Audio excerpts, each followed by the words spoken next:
তো hello guys, কেমন আছো? আশা করছি অনেক ভালো আছো। তো আজকে আমাদের মাঠে সরস্বতী পুজোর আরম্ভ হবে, তাই আমরা সকাল সকাল বেরিয়ে পড়লাম বক্স আনতে যাওয়ার জন্য। যেহেতু আমরা ইঞ্জিন ম্যানে যাচ্ছি তাই আমাদের লাফাতে লাফাতে যেতে হচ্ছে। আর আমরা বক্স আনতে যাচ্ছি ধানতলায়। তো তোমরা আমার আগের ব্লগে দেখেছো আমাদের মাঠে ডান্সের কম্পিটিশন হয়েছিল, আর আজকে ঠাকুরের কম্পিটিশন হবে। তাই আমরা যাচ্ছি ধুম বাচালে বক্স আনতে। আর এখন আবার ইঞ্জিন ম্যানেরও খিদে পেয়ে গেল, সেও আবার না খেয়ে বক্স আনতে যাবে। তাই সঞ্জু কাছে পয়সা দিয়ে একটু ডিজেল স্যুপ খাওয়ালাম। সে আবার ডিজেল খাওয়ার পরে ঘোড়ার মতন দৌড়তে লাগলো। তো ধানতলা বাজারে গিয়ে দেখা হচ্ছে। তো পৌঁছে গেছি আমরা ধানতলা বাজারে। ধানতলার প্রতীক্ষালয় বা বট গাছের পাশে রাস্তাতে চলে গেলাম ভেতরের দিকে। তো বক্স গাড়িতে তুলে বেঁধে দেখা হচ্ছে। তো আমাদের গাড়িতে বক্স টক্স পুরো লোড করে বাঁধা হয়ে গেছে। তো এখন আমরা যাওয়ার জন্য রেডি আছি। তো আমাদের শুধু এইটুকুনি আফসোস হচ্ছিল যে এতগুলো বক্স যখন নিয়েছি তাহলে এই দুটো বক্স নেবো না কেন। তো উনি আমাদের বলেছিল এই দুটো বক্স আমরা দেবো যদি আমরা টাইমের মধ্যে রেডি করতে পারি, কিন্তু ভুলবশত ওনারা রেডি করতে পারিনি। রেডি করার মানে হচ্ছে বক্সটা পুরোই খালি, ওর ভেতরে কোনো স্পিকার নেই। তো ওই বক্স দুটো থুয়ে আমরা হাসতে হাসতে বেরিয়ে পড়লাম আমাদের এই বক্স গুলোকে মাঠে নিয়ে যাওয়ার জন্য। তো এখন আমরা যাচ্ছি ওইদিকে ডিজি আনার জন্য। আর তোমরা একটু ভালো করে দেখো তো এই বান্দরগুলোকে চিনতে পারছো?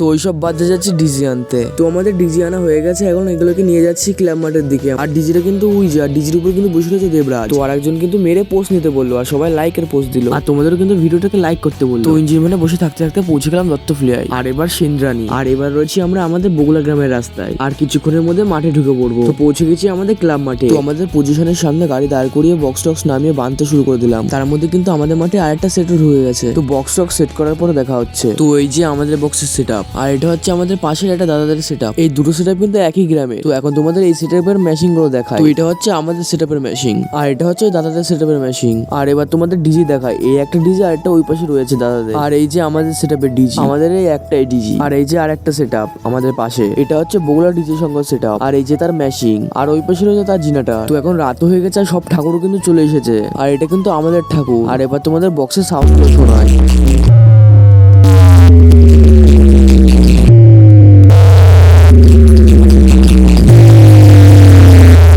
তো বক্সের আওয়াজের জন্য আমার স্পিকারে কোনো ভালো গানই উঠিনি, সব আওয়াজ উঠেছে। তো খিদে পেয়েছে বলে আমি আর দিবেন্দু মিলে একটু চাউমিন খেয়ে নিয়েছিলাম। আর চাউমিন খাওয়া শেষ করে কিন্তু বিশাল নাচ দিচ্ছিলাম। আর কি গানে নাচছিলাম সেই গানটাও শোনো।